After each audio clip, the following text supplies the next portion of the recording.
Ladies and gentlemen, welcome back to another video, and today we're going to be doing the Celtic versus Hearts match preview. This is a cup game.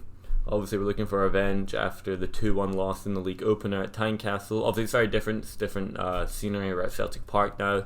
Hopefully a sellout, I mean as much as we can. I'm pretty sure we can't fill the main stand, but everywhere else is it'll be full.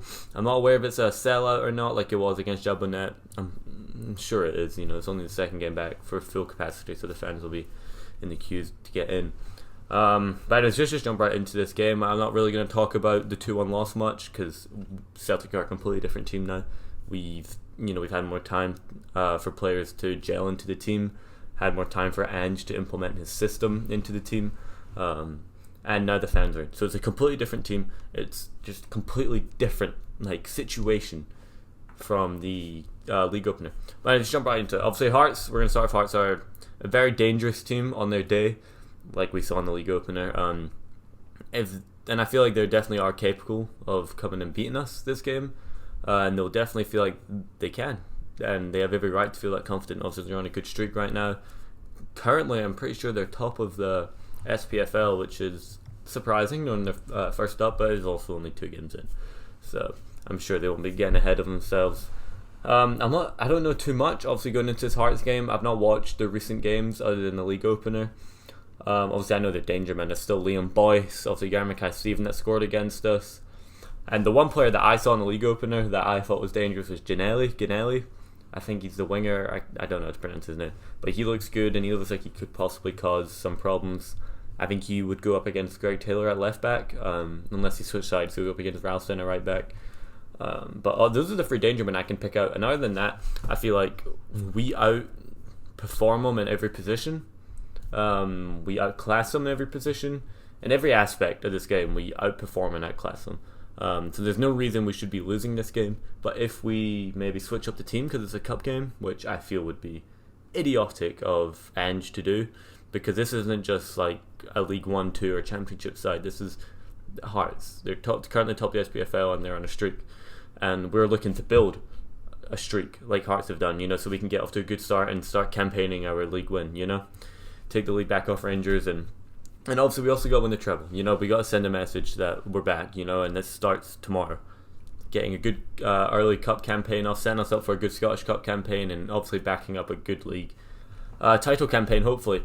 The Celtic team going into this, it's a very interesting one. It's hard to predict the team because I honestly don't know if Ange will switch up the team a bit more, give players rest ahead of the AC Alkmaar game, or if he'll just put a full strength team out. I feel like you should put a full strength team out. Honestly, just the same team you put out against Jablonec. Maybe put Abada back in for Forest, unless I think he took a knock before the Jablonec game, so unless he still needs more rest time, or maybe he's just not back to full fitness yet. Then maybe he should get left out again or come in off the bench. But I'd also like to see a few players be given a chance. So obviously I start a full strength team, but I have a few players I've not really been given a chance this season on the bench, and actually bring them on. I'd like to see Bolingoli come in at left back. I'd honestly start Bolingoli. That's the only change I'd really make to the team, to starting a living at least. I feel like Greg Taylor is good. He's a hard worker.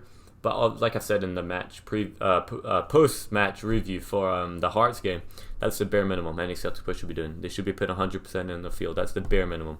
And I'm personally just not convinced from Greg Taylor. Yeah, I never have been. Anthony Ralston, on the other hand, he's slowly but surely convincing me that he is a quality enough to be a Celtic player. But I feel like it's only a matter of time before we're bringing in our right back that takes his spot, and Ralston becomes a backup, because I don't know if those two, Taylor and Ralston, really fit Ange's style. Obviously they get forward and they try their best to make an impact, but you see Greg Taylor and Ralston both lose the ball a lot. They're pretty solid defensively, but I know Ange's system is he wants his fullbacks going forward, making inverted runs, and sometimes outside runs for the winger overlaps and stuff like that, but I just don't think they're good enough. I'm not convinced with Taylor or Ralston going forward. I love to see Bolingoli in the team. He's quicker than Taylor. I think he's better going forward than Taylor, but he's not as good defensively as Taylor, which could be worked on, and he could mature into a great player. But you could have said the same thing with Taylor. He could be worked on offensively, but I don't know. I still think he will play Greg Taylor at left back, which is disappointing. But other than that change, I feel like the back line will be the exact same. I think we'll have Starfelt and Welsh at centre back. I don't think Beaton should be given a chance unless there's a knock of some sort.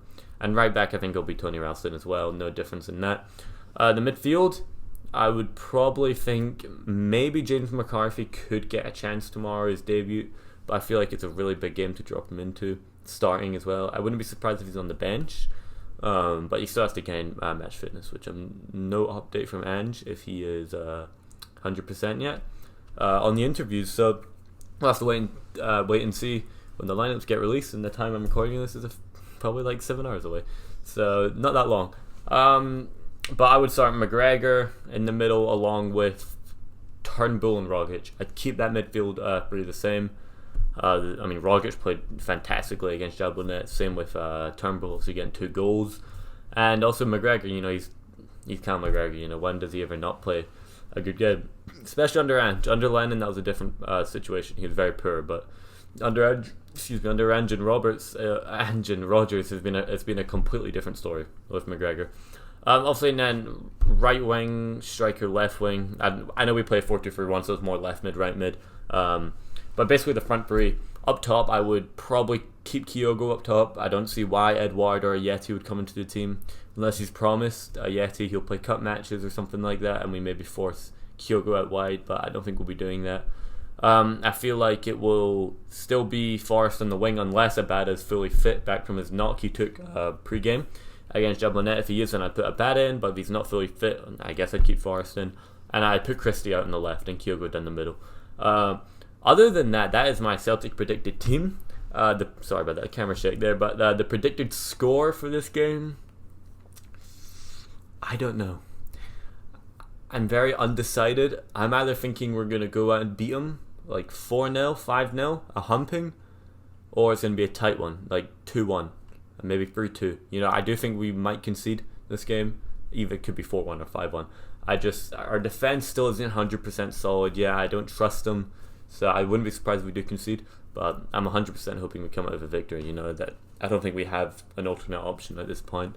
We can't afford to lose this game. I'm not sure if it goes to added time if we get a replay. I'm pretty sure we don't. I'm pretty sure it actually just goes extra time penalties. So that could be a possibility tomorrow. Hearts, I could see this game being very tight. But anyways, I'm not going to dive too deep into this game because I'll dive deeper into it on the post-match video tomorrow. If you guys have enjoyed this video, make sure you do like, subscribe, and also hit that notification bell while you're down there. You may as well. Obviously, I'm hoping for more consistent uploads now. I'd like to say I'm back, but I don't know. Anyways, I hope you guys have enjoyed this video. I'll see you guys in a few hours for the match review.